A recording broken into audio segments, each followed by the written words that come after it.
Hello दोस्तों, समय है 15 अगस्त 1947।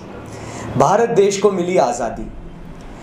हम बहुत खुश थे, बट उसी के साथ साथ बहुत सारी देश में ऐसी घटनाएं घट रही थी कि जिससे हमारा दिल चूर चूर हो चुका था।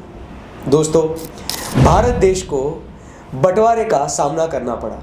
भारत देश के दो टुकड़े हो गए, इनटू इंडिया एंड पाकिस्तान। दोस्तों, आपको बता दूं कि उस समय पे राइट्स हुए, बराबर हिंदू और मुस्लिम आपस में लड़ने लगे।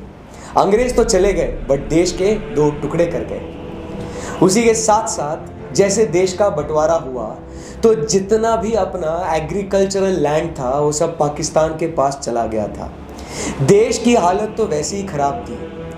अपने देश में बेरोजगारी बहुत ज़्यादा थी, इलिटरेसी बहुत ज़्यादा थी, गरीबी बहुत ज़्यादा थी, महामारी बहुत ज़्यादा थी। मतलब उस समय पे देश आज़ाद तो हुआ, बट उसी के साथ साथ एक देश के सामने एक बहुत बड़ी चुनौती थी कि अब हमें अपने आप को अपने पैरों पे खड़ा करना है और दौड़ना है आगे तरक्की की ओर।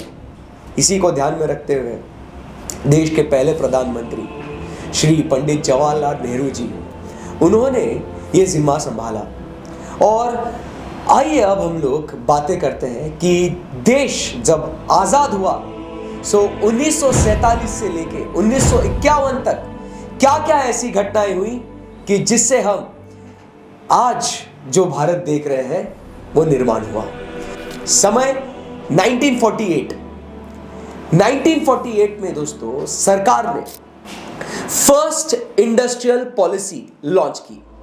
इस फर्स्ट इंडस्ट्रियल पॉलिसी में सरकार का मुद्दा यह था कि पब्लिक सेक्टर जो है, ठीक है ना, उसको बहुत ज्यादा पावर दी जाए प्राइवेट सेक्टर के मुकाबले। ऐसा नेहरू जी ने क्यों सोचा? देखिए, नेहरू जी के सामने दो मॉडल्स थे, एक सोवियत यूनियन का मॉडल और एक यूएस मॉडल। यूएस जो कैपिटलिस्ट फॉर्म पे चल रहा था और सोवियत यूनियन मतलब आज की तारीख में रशिया जो सोशलिस्ट मॉडल को फॉलो करता था। नेहरू जी ने देखा कि सोशलिस्ट मॉडल सोवियत यूनियन का बहुत बढ़िया और अच्छा चल रहा है, तो नेहरू जी ने सोचा कि भारत देश में भी हम लोग सोशलिस्ट मॉडल लेके आएंगे और इंडिया को पूरा का पूरा गवर्नमेंट के कब्जे में, गवर्नमेंट के कंट्रोल में रखेंगे। तो जो भी पॉलिसी डिसीजंस, जो भी हम लोग डिसीजंस लेंगे वो सरकार लेंगे। उसी के चलते 1948 में इंडस्ट्रियल पॉलिसी रेजोल्यूशन पास किया, जिसके अंदर बहुत सारी पावर्स पब्लिक को दी और बहुत कम, ना के बराबर प्राइवेट के लिए पावर्स रखी। कुछ ऐसे सेक्टर्स थे जो एक्सक्लूसिवली सिर्फ और सिर्फ पब्लिक सेक्टर पे दी गई थी। वो सेक्टर्स कौन से थे? Atomic energy, arms and ammunition, railways, right to new investment in basic industries. ये सारे एक्सक्लूसिव राइट्स ये सिर्फ और सिर्फ पब्लिक सेक्टर को दी गई थी। तो 1948 में ये डेवलपमेंट हुआ। उसके बाद समय आता है 1950 का। 1950 में प्लानिंग कमीशन एक बॉडी सेटअप करी गई। प्लानिंग कमीशन, जैसे आप नाम समझते हो, प्लानिंग कमीशन, भाई इंडिया को जो है ना, अभी आज़ादी अभी मिली है 1947 में, तो अपने देश को तरक्की के राह पे लेके अगर जाना है तो ऐसे ही नहीं लेके जा सकते। उसके लिए सोच विचार प्लान करना बहुत जरूरी है। तो उसी उद्देश्य से प्लानिंग कमीशन सेटअप कर लिया गया था। उस प्लानिंग कमीशन के माध्यम से 5 ईयर प्लान्स सेट किए गए थे। पहला प्लान 1951 में सेट किया गया था, जिसके ऊपर फोकस था एग्रीकल्चर के ऊपर। दोस्तों, जैसे मैंने आपको शुरुआत में कहा था, आपको ध्यान होगा कि हमारा जो एग्रीकल्चरल लैंड था वो किसके पास चला गया था? सर, पाकिस्तान के पास चला गया था। देश को एग्रीकल्चरल सेल्फ सफिशिएंसी होना बहुत जरूरी था। अपने पास एग्रीकल्चर प्रोडक्टिविटी बहुत कम थी और उस चक्कर में फोकस किया गया था एग्रीकल्चर डेवलपमेंट पे। धीरे धीरे जब फर्स्ट 5 ईयर प्लान खत्म हुआ तो समझ में आया कि यार एग्रीकल्चर से सेल्फ सफिशिएंसी तो हो रही है, हम लोग देश के नागरिकों का पेट तो भर रहे हैं, बट उसके साथ साथ सर देश की तरक्की नहीं हो रही है। देश को तरक्की करने के लिए इंडस्ट्रियल डेवलपमेंट होना बहुत जरूरी है। तो सेकेंड 5 ईयर प्लान में हमारा फोकस रहा इंडस्ट्रियल डेवलपमेंट में। तो ऐसी और कौन सी बातें हुई 1950 में, आइए उसके ऊपर भी एक नजर घुमाते हैं। 1950 में प्लानिंग कमीशन सेट किया गया। उसके अंदर दो इकोनॉमिक फिलॉसफीज हम लोग लेके चल रहे थे। नेहरू का विजुअलाइजेशन था कि हमें एक ऐसा भारत निर्माण करना है जो हेवी इंडस्ट्रीज को सपोर्ट करे। गांधीयन फिलॉसफी थी कि स्मॉल स्केल कॉटेज इंडस्ट्री और विलेजेस को हम लोग क्या करें, बिल्ड करें। हम एक काफी उस समय पे एक क्लोज्ड इकोनॉमी भी रहे। 1950 के ये कुछ की हाइलाइट्स थे। 1950 के बाद कुछ 1951 के की पॉइंट्स। दोस्तों, उस समय पे अपना इलिटरेसी रेट, मतलब लोगों को पढ़ना लिखना नहीं आता था, ऐसे लोगों की संख्या थी बहुत ज़्यादा।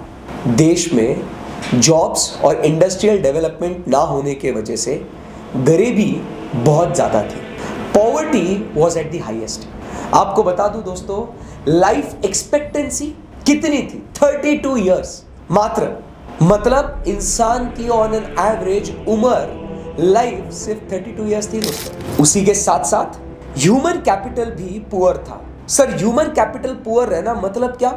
तो दोस्तों, ह्यूमन कैपिटल मतलब देश में जो हमें नागरिक चाहिए काम करने के लिए, देश को आगे बढ़ाने के लिए, वैसे लोगों की संख्या भी बहुत कम थी। सो ये कुछ हाइलाइट्स थे 1951 के। सो दोस्तों, 1951 से लेके 1956, जैसे मैंने कहा, हमारा फर्स्ट 5 ईयर प्लान खत्म हो गया, जिसमें हमने फोकस किया था सिर्फ और सिर्फ एग्रीकल्चरल ग्रोथ पे। बट फिर देश की तरक्की करने के लिए सर इंडस्ट्रियल डेवलपमेंट तो होना चाहिए। तो 1956 में फोकस किया गया on industrial development. Industrial development में हमने ज्यादा से ज्यादा फोकस किया on expansion of public sector, government owned company. Private investments को डिस्करेज किया गया और उस एक चीज के वजह से, हाँ दोस्तों, उस एक चीज के वजह से देश की जो ग्रोथ थी वो नेगेटिव में चली गई। क्योंकि सोचो, अगर पब्लिक और प्राइवेट दोनों साथ में मिलके अगर काम करते तो तरक्की कितनी होती। बट उस समय पे प्राइवेट सेक्टर्स को डिस्करेज किया गया था कि वो लोग ज़्यादा कुछ काम नहीं करेंगे, जो भी काम करना होगा वो public sector, government own undertakings ही संभालेंगे। तो ये 1956 में कुछ मेजर डिसीजंस लिए गए थे। दोस्तों, 1956 में हमने फोकस तो किया इंडस्ट्रियल डेवलपमेंट पे, बट अभी तक अच्छे दिन नहीं आए थे। 1956 की ये बातें तो आपको समझ में आ गई, बट उसी के साथ साथ कुछ बातें हुई 1958, 1960 में, जो उसमें अभी तक अच्छे दिन भारतवर्ष को अभी तक प्राप्त नहीं हुए थे। ऐसी कौन सी बातें थी जो हमें तकलीफ दे रही थी? आइए उसके ऊपर एक नजर घुमाते हैं। उस समय पे balance of payment crisis. Balance of payment crisis मतलब आप समझिए दोस्तों, बैलेंस ऑफ पेमेंट मतलब हम बाहर से कुछ चीजें खरीद रहे हैं तो हमें बाहर जो दूर देश के जो कंट्रीज है ना, उन्हें हमें पैसा देना पड़ेगा। फॉर एग्जाम्पल, अगर हम यूएस से कुछ इंपोर्ट कर रहे हैं तो हमें यूएस को डॉलर्स में पेमेंट करना पड़ेगा, और हम अगर अपने देश में बनाई हुई चीजें अगर बाहर बेच रहे हैं तो हमें बाहर से डॉलर आएगा। तो आप समझ रहे हो कि हमें कुछ पैसा देना है बाहर और हमें बाहर से कुछ पैसा आना है। इन सिंपल टर्म्स, अगर हम एक्सपोर्ट करते हैं तो हमें फॉरेन करेंसी रिसीव होगी, और अगर हम इंपोर्ट करते हैं तो हमें फॉरेन करेंसी पे करनी होगी। उस समय पे बैलेंस ऑफ पेमेंट क्राइसिस मतलब हमें देना ज्यादा था एज कंपेयर टू आना। ये एक चैलेंज था। इसीलिए फिर सरकार ने बोला भारत देश को बनाते हैं क्लोज्ड इकोनॉमी, मतलब ट्रेड पॉलिसी के ऊपर रिस्ट्रिक्शंस लगा दिए, लाइसेंस राज आ गया। आप समझिए बात को। अगर आपको इंपोर्ट करना है तो आपको गवर्नमेंट की परमिशन लेनी पड़ेगी।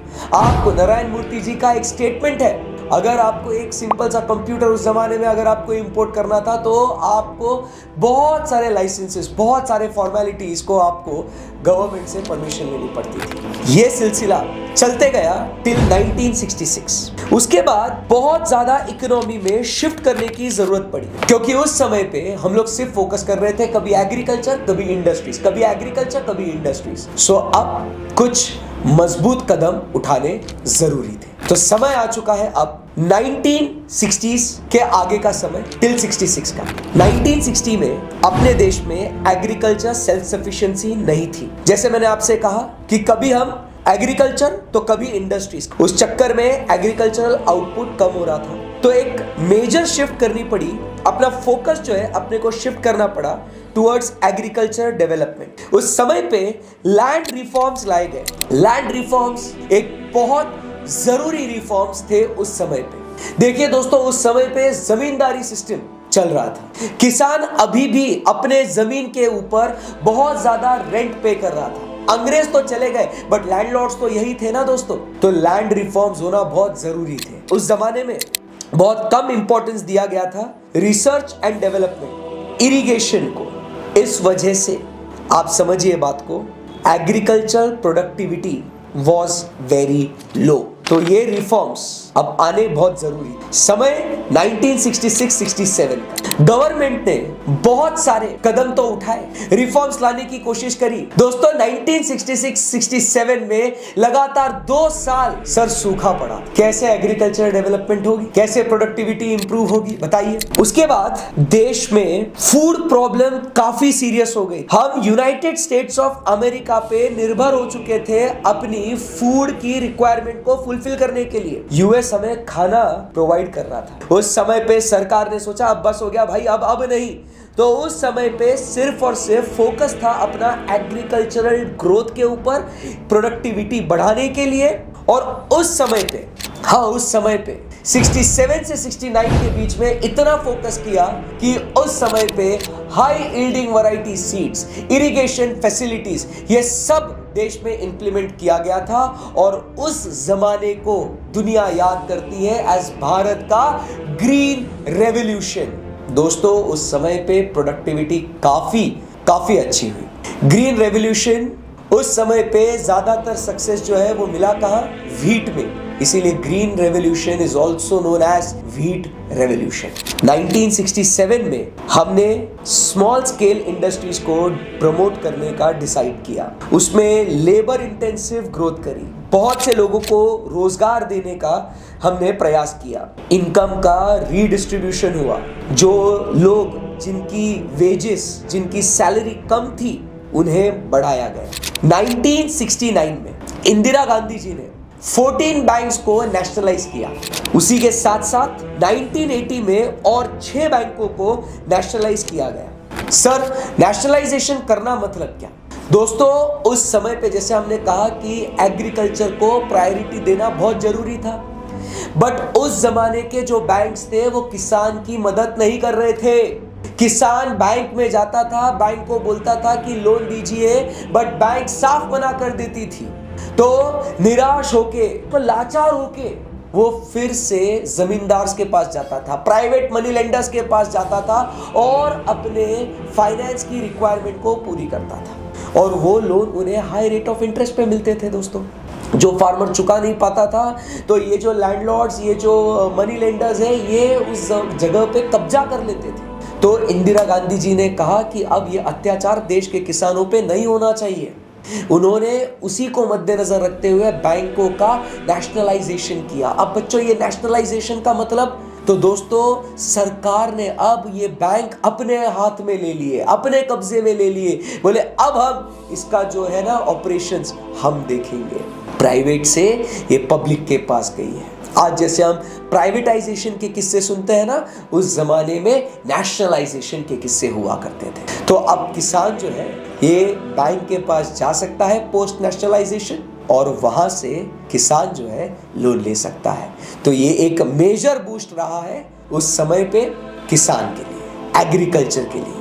अब दोस्तों बात करते हैं 1965 से 1981 के बीच में का जो फेज है। उस समय पे आपको बता दूं, ये भारत के इतिहास का सबसे खराब। उस समय पे भारत ने 3 लड़ाइयां लड़ी है, पाकिस्तान के साथ और चाइना के साथ। उस जमाने में लाइसेंस, हर एक चीज के लिए लाइसेंस राज था। सूखा पड़ा था, बारिश नहीं, धरती पूरी सूख गई थी, और 2 मेजर ऑयल शॉक्स फेस करने पड़े। क्रूड ऑयल की कमतरता, क्रूड ऑयल महंगा, उस वजह से देश में और महंगाई बढ़ गई। तो ऐसे में जो अपना ग्रोथ रेट था वो एक्सपेक्टेड टारगेट को अचीव नहीं कर पाया। सो क्या हुआ उस फेज में? हमने 3 लड़ाइयां लड़ी, पाकिस्तान के साथ और चाइना के साथ। 2 साल का कंटिन्यूअस सूखा पड़ा हुआ था और ऑयल शॉक्स भी हमें फेस करने को दिखे वहां पे। और अब बात करते हैं 1969 में और एक एक्ट लेके आए थे, MRTP act, that is monopoly restrictive trade practices act. इस कानून का क्या फोकस रहा है, आइए इसके ऊपर एक नजर घुमाते हैं। MRTP एक्ट जो आज के तारीख में नहीं दिखता है, उसका जो फोकस था ये था कि बड़े बिजनेस का एक्सपांशन होने से रोके, नहीं तो उनकी मोनोपोली हो जाएगी। वहां पे वो फोकस कर रहे थे कि सिर्फ बहुत कम हाईली कैपिटल इंटेंसिव सेक्टर्स रहे। ऐसे हमारा 1947 से लेके 1991 तक हमारा सफर रहा। इसमें बहुत सारे हमने उतार चढ़ाव देखे, बट दोस्तों हमने अभी तक बात 1980s की। हमारा जो भी डिस्कशन था वो 1980s तक ही आके रुका। आपको पता है 1980s से लेके 1991 तक भारत देश को बहुत सारी कठिनाइयों को फेस करना पड़ा। प्रॉब्लम्स धीरे धीरे पाइल अप होने लगी। हमारे foreign currency exchange reserves deplete होने लगे। हम टेक्नोलॉजिकली बहुत पिछड़ित थे, क्योंकि हम, जैसे मैंने पहले कहा था कि हम एक क्लोज्ड इकोनॉमी थे। बहुत सारी प्रॉब्लम्स हमें 1980 से 1991 में फेस करनी पड़ी। 1991 में एक ऐसा समय आ चुका था कि अब अपना Bharat it was on the verge of collapsing. जो आज हम पाकिस्तान की हालत देख रहे हैं ना, कि उनकी इकोनॉमी गिरने की कगार पे है, वैसे 1991 में भारत देश के साथ हुआ था। उस समय पे 1991 में द देन प्राइम मिनिस्टर ने तुरंत ही मनमोहन सिंह जी को बुलाया और मनमोहन सिंह जी को बोला कि कुछ भी करके हमारे देश को बचा लीजिएगा। मनमोहन सिंह ये अपने देश के बहुत ही हाईली इंटेलेक्चुअल इकोनॉमिस्ट हैं। उन्होंने अपने देश को उस ट्रबल से बचाया by bringing into what the economic reforms. अगले सेशन में हम बात करेंगे कि ऐसी क्या घटनाएं घटी 1980 से 1991 में, जिस वजह से तुरंत ही मनमोहन सिंह जी को बुलाना पड़ेगा और देश को बचाना पड़ेगा। कमेंट पे मुझे जरूर बताना कि उस समय के प्राइम मिनिस्टर कौन थे, राइट? अगले सेशन में 1980 से 1991 की जर्नी को तय करेंगे और 1991 में कौन से रिफॉर्म्स आए उसके बारे में विस्तार में चर्चा करेंगे। See you in the next session. Thank you.